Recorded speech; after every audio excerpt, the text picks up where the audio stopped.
യാ അല്ലാ, എനിക്ക് ഒരുപാട് പ്രശ്നങ്ങളുണ്ട് റബ്ബേ. ദിവസം എന്തെല്ലാം പ്രശ്നങ്ങളും ദുഃഖങ്ങളും പ്രയാസത്തിലൂടെയാണ് ഞങ്ങൾ കടന്നു പോകുന്നത് റബ്ബേ. ഇത് എത്രയെത്ര ദുആകൾ ഞാൻ നിന്നോട് ചെയ്യുന്നു റബ്ബേ, എന്നിട്ടും ഇതുവരെയും ഒരു ഫലവും കിട്ടിയില്ലല്ലോ റബ്ബേ. അല്ലാഹുവേ, ഞങ്ങളുടെ ദുആ നീ സ്വീകരിക്കാത്തതെന്ത് നാഥോ.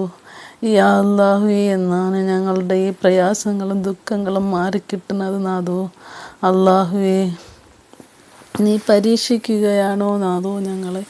പരീക്ഷണം കടുത്തു പോകരുതേ, ഞങ്ങൾക്ക് താങ്ങാൻ കഴിയില്ല നാഥോ. നമ്മൾ ഇതുപോലെ കരഞ്ഞു ദുആതിരുന്ന് കാത്തിരിക്കുന്നു, പക്ഷേ ഉത്തരമില്ല. അപ്പോൾ നമ്മൾ ചോദിക്കും, അല്ലാ, എന്താണ് നീ ഇത്രയും വൈകിപ്പിക്കുന്നത് ഞങ്ങളുടെ ദുആയ്ക്ക് ഉത്തരം നൽകാൻ. യാ അല്ലാ, ഇതിൻ്റെ രഹസ്യം എന്താണ് റബ്ബേ. നീ എന്താണ് വൈകിപ്പിക്കുന്നത്? ഞങ്ങൾക്കും ഇതുവരെയും അതിൻ്റെ ഫലം കിട്ടിയില്ലല്ലോ റബ്ബേ. അല്ലാഹു നമ്മളെ ഒരിക്കലും കൈവിടുന്നില്ല, വൈകിപ്പിക്കുന്നതുമില്ല. നമ്മൾക്ക് ശരിയായ സമയം വരും വരെ അവൻ നമ്മളെ തയ്യാറാക്കുന്നതാണ്. ഒരു കുഞ്ഞ് നടക്കുന്നതിന് മുമ്പ് വീഴുന്നത് പോലെ നമ്മുടെ ഹൃദയം ശക്തമാക്കാൻ ചില വൈകിപ്പിക്കൽ വേണം.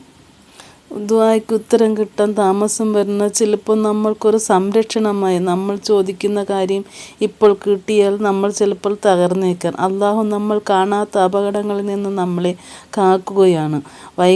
വൈകിപ്പിക്കുന്ന ഒരു പരീക്ഷണവും കൂടിയാണ് അല്ലാഹുവിൻ്റെ. നമുക്ക് ക്ഷമയുണ്ടോ, തവക്കൽത്തുണ്ടോ, ഈമാൻ ശക്തമാണോ? അല്ലാഹു നമ്മുടെ ഹൃദയം പരിശോധിക്കുകയും കൂടിയാണ് ചെയ്യുന്നത്. വൈകിപ്പ് വലിയ അനുഗ്രഹത്തിന് മുമ്പുള്ള ഒരുക്കം കൂടിയാണ്. ഓരോ പരീക്ഷണങ്ങളും നമ്മുടെ നബിമാരിലും ഉണ്ടായിരുന്നു. യൂസുഫ് നബി അലൈഹിസ്സലാം ജയിലിലായിരുന്നു, പിന്നീട് രാജാവായി. പരീക്ഷണം കൂടെ. മറിയം ബീവി റളിയല്ലാഹു അലൈഹിസ്സലാം ഒറ്റയ്ക്കായിരുന്നു, പിന്നീട് ലോകത്തിന് റഹ്മത്തായി ഈസാ നബി അലൈഹിസ്സലാം ജനിച്ചു. എത്രയോ ആൾക്കാർ പല വർഷമായി ദുആ ചെയ്യുന്നു, കണ്ണീരോടെ ദുആ ചെയ്യുന്നു, ഒരു കുഞ്ഞ് ലഭിക്കാൻ. പല വർഷങ്ങളായി അല്ലാഹുവിനോട് ദുആ ചെയ്യുന്നു, പക്ഷേ അതിനെല്ലാം താമസം വരുന്നു. പക്ഷേ അവസാനം കിട്ടുന്ന കുഞ്ഞ് മുഴുവൻ ജീവിതം മാറ്റുന്ന റഹ്മത്തായിരിക്കും. ആരോഗ്യം അതുപോലെ. ചില അസുഖം നമ്മളെ മാറാതെ കൊണ്ട് നടക്കും. നമ്മൾ അസുഖങ്ങൾ കാരണം ബുദ്ധിമുട്ടുകളും പ്രയാസങ്ങളും അനുഭവിക്കും. ചില അസുഖങ്ങൾ നമ്മളെ അല്ലാഹുവിലേക്ക് തിരികെ കൊണ്ടുവരുന്നതാണ്. അതുപോലെ തന്നെ വരുമാനമില്ല, ജോലിയില്ല, പ്രശ്നങ്ങളുടെ വീടിൽ സമാധാനമില്ല, ശാന്തിയില്ല. എനിക്ക് ഒന്നും കിട്ടുന്നില്ല. അല്ലാഹു നിനക്ക് ബർക്കത്തുള്ളതായിരിക്കും അവസാനം തരുന്നത്. അതുപോലെ വിവാഹങ്ങൾ നമ്മൾ ചോദിക്കും, എപ്പോൾ നടക്കും എന്ന്. ഹൈറായത് നമ്മൾക്ക് എപ്പോൾ കിട്ടും? അള്ളാഹു പറയുന്നത്, ശരിയായ വ്യക്തി ശരിയായ സമയം, അത് അള്ളാഹുവിൻ്റെ പരീക്ഷണാർത്ഥത്തിൽ നമുക്ക് ശരിയാവുക തന്നെ ചെയ്യും. നമ്മൾ ചോദിക്കുന്ന ദുആകൾക്ക് ചിലപ്പോൾ ഉത്തരം കിട്ടിയെന്ന് വരില്ല. ചിലപ്പോൾ ഇപ്പോൾ കിട്ടും, ചിലപ്പോൾ ചിലപ്പോൾ നമുക്കത് ആഖിറത്തിലേക്ക് തന്നെ ഉപകരിക്കുന്നതാണ്. നമുക്കൊന്നും നഷ്ടപ്പെടുകയുമില്ല.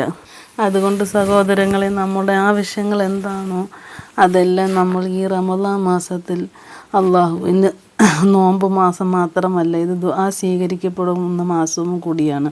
കണ്ണീർ വിലപിടിക്കുന്ന മാസമുണ്ട്, തകർന്ന ഹൃദയങ്ങൾ സുഖപ്പെടുന്ന മാസവും കൂടിയാണ്. നിങ്ങൾ വർഷങ്ങളായി കാത്തിരിക്കുന്ന ഒരു കാര്യം ഈ റമളാനിൽ അല്ലാഹുവിനോട് തുറന്നു പറയാം. നമുക്ക് നമ്മുടെ റബ്ബിനോട് എന്ത് വേണമെങ്കിലും പറയാമല്ലോ. കരഞ്ഞും സുജൂദ് ചെയ്തും എത്ര വേണമെങ്കിലും നമ്മുടെ റബ്ബിനോട് നമുക്ക് ഇരക്കാമല്ലോ. അതിലൊന്നും നമുക്കൊരു വിഷമവും വേണ്ടല്ലോ. എത്ര പറഞ്ഞാൽ, എത്ര ചൊല്ലിയാലും, എത്ര ഇതാക്കിയാലും നമുക്കൊരു ബുദ്ധിമുട്ടും വരില്ല.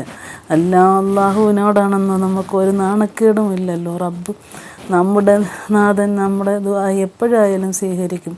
ഒരു നാണക്കേടും വേണ്ടല്ലോ. എന്നായാലും നമുക്കത് സാധിച്ചു കിട്ടുമെന്ന് മനസ്സിലുറപ്പിച്ചിരുന്നാൽ ഒരിക്കലും നമ്മൾക്കത് കിട്ടാതിരിക്കുകയുമില്ല. ദുആക്ക് ഉത്തരം കിട്ടുന്ന മാസമാണ് റമളാൻ മാസം.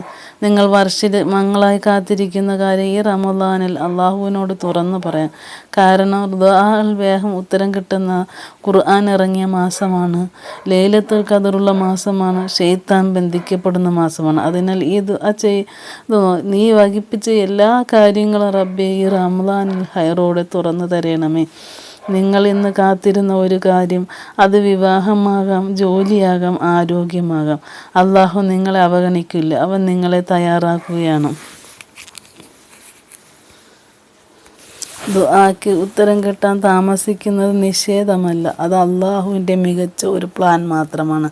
നീ വൈകിപ്പിക്കുന്നതിൻ്റെ പോലും ഞങ്ങൾക്ക് ഹൈറുണ്ടെന്ന് വിശ്വസിക്കാൻ ഞങ്ങൾക്ക് ശക്തി നൽകി തരണമേ അള്ളാഹ്. നീ നൽകുന്നതെന്ന് ഞങ്ങൾക്ക് ഈമാനുള്ള ശക്തിയും തരണമേ. ഈ വീഡിയോ ഇഷ്ടപ്പെട്ട ഒന്ന് ലൈക്ക് ചെയ്യണേ.